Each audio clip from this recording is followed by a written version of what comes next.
Hello ವೀಕ್ಷಕರೇ, ಮಮತಾ ಫುಡೀಸ್ಗೆ ಸ್ವಾಗತ ಸುಸ್ವಾಗತ. ಇವತ್ತು ನಾವು ಹೋಮ್ ಮೇಡ್ ಚಿಕನ್ ನಗೆಟ್ಸ್ ಮಾಡೋದು ಹೆಂಗೆ ಅಂತ ಹೇಳ್ಬಿಟ್ಟು ನೋಡೋಣ.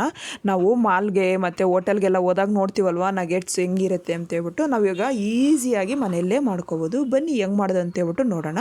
ತುಂಬ ಚೆನ್ನಾಗಿರುತ್ತೆ ಇದಂತೂ. ಮಕ್ಕಳಿಂದ ಹಿಡಿದು ಎಲ್ಲರೂ ಇಷ್ಟಪಟ್ಟು ತಿಂತಾರೆ. ಇದು ಬೇಕಾಗಿರೋ ಇಂಗ್ರೀಡಿಯೆಂಟ್ಸು.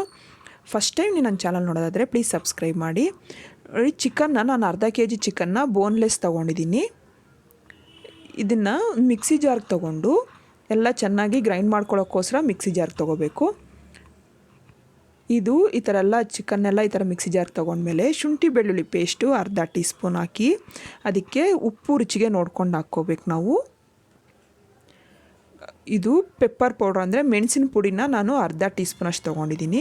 ಎಲ್ಲ ಹಾಕ್ಬಿಟ್ಟು ಚೆನ್ನಾಗಿ ನಾವು ಗ್ರೈಂಡ್ ಮಾಡ್ಕೋಬೇಕು. ಎಷ್ಟಾಗುತ್ತೋ ಅಷ್ಟು ಗ್ರೈಂಡ್ ಮಾಡ್ಕೋಬೇಕು. ನೋಡಿ, ಈಗ ಗ್ರೈಂಡ್ ಆಗಿದೆಯಲ್ಲ, ಒಂದು ಬಟರ್ ಪೇಪರ್ ತೊಗೊಂಡು ಬಟರ್ ಪೇಪರ್ಗೆ ಎಣ್ಣೆನ ನಾನು ಸ್ಪ್ರೆಡ್ ಮಾಡ್ತಾಯಿದ್ದೀನಿ. 2 ಬಟರ್ ಪೇಪರ್ ತೊಗೋಬೇಕು.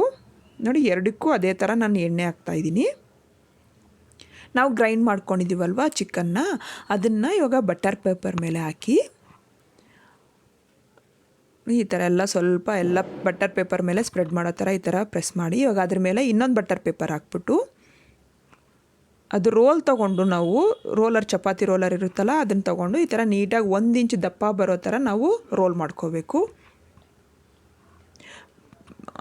ಈ ಥರ ನೀರಲ್ಲಿ ಬ್ರಷ್ನ ಈ ಥರ ಸ್ಪೂನ್ ಆಗಲಿ ಏನಾಗಲಿ ಈ ಥರ ನೀರಲ್ಲಿ ಬ್ರಷ್ ಇದು ಮಾಡಿಕೊಂಡು ಆ ಸೈಡ್ ಇದೆಯಲ್ಲ ಅದನ್ನೆಲ್ಲ ಸ್ವಲ್ಪ ನೀಟಾಗಿ ನಾವು 1 ಇಂಚ್ ಬರೋ ಥರ ಅಡ್ಜಸ್ಟ್ ಮಾಡ್ಕೋಬೇಕು. ಬಟರ್ ಪೇಪರ್ ಇಲ್ಲ ಅಂದರೆ ಪ್ಲಾಸ್ಟಿಕ್ ಪೇಪರಲ್ಲೂ ಮಾಡ್ಕೋಬೋದು ನಾವು ಇದನ್ನು. ನಾನು ಬಟರ್ ಪೇಪರ್ ಯೂಸ್ ಮಾಡ್ತಾಯಿದ್ದೀನಿ. ನೋಡಿ, ಈ ಥರ ಎಲ್ಲ ನೀಟಾಗಿ ಈ ಥರ ಮಾಡಿಕೊಂಡು ರೆಕ್ಟ್ಯಾಂಗಲ್ ಶೇಪಲ್ಲಿ ಮಾಡಿಕೊಂಡ್ರೆ ಚೆನ್ನಾಗಿರುತ್ತೆ. ಈಗ ಅದನ್ನು ಚಾಕು ತೊಗೊಂಡು 1 ಇಂಚಷ್ಟು ನಾವು ರೆಕ್ಟ್ಯಾಂಗಲ್ ಶೇಪಲ್ಲಿ ಕಟ್ ಮಾಡ್ಕೋಬೇಕು. ಅಂದರೆ ಸ್ಕ್ವೇರ್ ಟೈಪಲ್ಗಾದರೂ ಮಾಡ್ಕೋಬೋದು ನಾವು. ನೋಡಿ, ನಾನು ಸ್ಕ್ವೇರ್ ಟೈಪಲ್ಲಿ ಮಾಡ್ಕೊತಾ ಇದ್ದೀನಿ. ಈಗ ಅದನ್ನು ಈ ಥರ 1 ಇಂಚ್ ಬರೋ ಥರ ಕಟ್ ಮಾಡ್ಕೋಬೇಕು.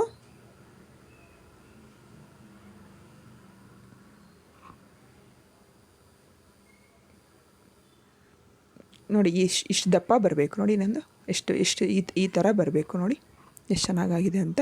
ಈಗ ಬ್ರೆಡ್ ಕ್ರಮ್ಸ್ಗೋಸ್ಕರ ನಾನು ಬ್ರೆಡ್ ಸ್ಲೈಸಸ್ ತೊಗೊಂಡು ಅದರಲ್ಲಿ ಎಡ್ಜಸ್ ಎಲ್ಲ ಕಟ್ ಮಾಡ್ತಾಯಿದ್ದೀನಿ. ಕಟ್ ಮಾಡಿಬಿಟ್ಟು ಅದನ್ನು ಮಿಕ್ಸಿಗೆ ಹಾಕ್ಕೊಂಡು ನಾನು ಒಂದು 5 ಸ್ಲೈಸಸ್ ತೊಗೊಂಡಿದ್ದೀನಿ. ಅದನ್ನ ಈ ಥರ ಮಿಕ್ಸ್ ಮಾಡಿಕೊಂಡು ಬ್ರೆಡ್ ಕ್ರಮ್ಸ್ ರೆಡಿ ಮಾಡ್ಕೋಬೇಕು. ಸ್ವಲ್ಪ ಬ್ರೆಡ್ಡು ಸ್ವಲ್ಪ ಒಣಗಿದ್ರೆ ಚೆನ್ನಾಗಿರುತ್ತೆ. ಈಗ ಅದಕ್ಕೆ ಅರ್ಧ ಟೀ ಸ್ಪೂನು ಪೆಪ್ಪರ್ ಪೌಡರು, ಮೆಣಸಿನ ಪುಡಿ, ಉಪ್ಪು ಮತ್ತು ಖಾರದ ಪುಡಿನ ಹಾಕ್ಬಿಟ್ಟು ಎಲ್ಲ ಚೆನ್ನಾಗಿ ಮಿಕ್ಸ್ ಮಾಡ್ಕೋಬೇಕು. ಈಗ 1 ಎಗ್ಗನ್ನು ತೊಗೊಂಡು ನಾನು ಅದು ಚೆನ್ನಾಗಿ ಬೀಟ್ ಮಾಡ್ತಾಯಿದ್ದೀನಿ. ಅಂದರೆ ಎಲ್ಲ ಚೆನ್ನಾಗಿ ಈ ಥರ ಮಿಕ್ಸ್ ಮಾಡ್ಕೋಬೇಕು. ಈಗ ಇನ್ನೊಂದು ಬೌಲಲ್ಲಿ 1 ಟೇಬಲ್ ಸ್ಪೂನು ಮೈದಾನ ತೊಗೊಂಡಿದ್ದೀನಿ ನಾನು. ನೋಡಿ, 1 ಬೌಲಲ್ಲಿ ಮೈದಾ, ಇನ್ನೊಂದು ಬೌಲಲ್ಲಿ ಮೊಟ್ಟೆ ಎಗ್ಗನ್ನ, ಇನ್ನೊಂದು ಬೌಲಲ್ಲಿ ಬ್ರೆಡ್ ಕ್ರಮ್ಸನ್ನ ನಾವು ಮಿಕ್ಸ್ ಮಾಡ್ಕೊಂಡಿದ್ದೀವಲ್ವ ಅದರಲ್ಲಿ ಪೆಪ್ಪರ್ ಪೌಡರು, ಸಾಲ್ಟು ಮತ್ತು ಖಾರದ ಪುಡಿನ ಹಾಕಿ ಮಿಕ್ಸ್ ಮಾಡಿದ್ದೀವಿ. ಈಗ ಚಿಕನ್ನನ್ನು ನಾವು ಪೀಸ್ ಮಾಡ್ಕೊಂಡಿದ್ದೀವಲ್ಲ ಅದನ್ನು ಫಸ್ಟು ಮೈದಾ ಹಿಟ್ಟಲ್ಲಿ ನಾವು ನೀಟಾಗಿ ಎಲ್ಲ ಅದು ಮೈದಾ ಹಿಟ್ಟು ಅದಕ್ಕೆ ಅಂಟ್ಕೊಳ್ಳೋ ಥರ ನಾವು ಡಿಪ್ ಮಾಡಬೇಕು. ಈ ಥರ ಎಲ್ಲ ಚೆನ್ನಾಗಿ ಅದ್ದೋದ್ರಿಂದ ಅದಾದಮೇಲೆ ನೆಕ್ಸ್ಟು ಇವಾಗ ನಾವು ಎಗ್ಗನ್ನ ಒಂಥರ ಈ ಥರ ಶೇಕ್ ಮಾಡಿಬಿಟ್ಟು ಅದನ್ನು ನೀಟಾಗಿ ಕೋಟ್ ಮಾಡ್ಕೋಬೇಕು.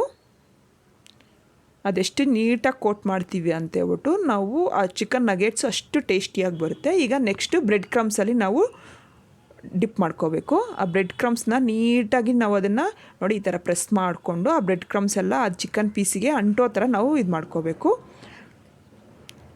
ಈಗ ನೋಡಿ, ಈ ಥರ ಆಗಿದೆಯಲ್ಲ, ನೋಡಿ ಎಷ್ಟು ಚೆನ್ನಾಗಾಗಿದೆ ಅಂತೇಳ್ಬಿಟ್ಟು ನೋಡ್ತಾ ಇದ್ರೇ ಗೊತ್ತಾಗ್ತಾ ಇದೆ ಎಷ್ಟು ಚೆನ್ನಾಗಿ ಮಾಡ್ಕೊಂಡ್ರೆ ಎಷ್ಟು ಚೆನ್ನಾಗಿರುತ್ತೆ ಅಂತೇಳ್ಬಿಟ್ಟು. ನೋಡಿ, ನಂದು ಸ್ಕ್ವೇರ್ ಟೈಪಲ್ಲಿ ಮಾಡ್ಕೊಂಡಿದ್ದೀನಿ. ಅದೆಲ್ಲ ಮಾಡಿ ಒಂದು ಪ್ಲೇಟಲ್ಲಿ ರೆಡಿ ಮಾಡ್ಕೊತಾ ಇದ್ದೀನಿ.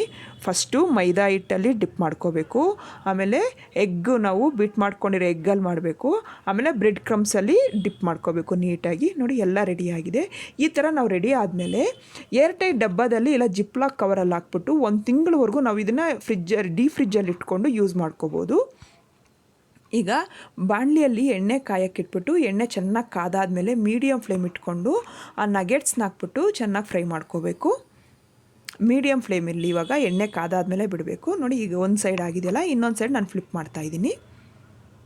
ಕ್ರಿಸ್ಪಿಯಾಗಿ ಗೋಲ್ಡನ್ ಬ್ರೌನ್ ಬರೋವರೆಗೂ ನಾವು ಫ್ರೈ ಮಾಡ್ಕೊಂಡಾದಮೇಲೆ ನೋಡಿ, ಈಗ ಆಗಿದೆ, ಕ್ರಿಸ್ಪಿಯಾಗಿ ಗೋಲ್ಡನ್ ಬ್ರೌನಾಗಿ ಬಂದಿದೆ. ನಾನು ಇವಾಗ ಎಣ್ಣೆಯಿಂದ ತೆಗಿತಾ ಇದ್ದೀನಿ ಇದನ್ನು.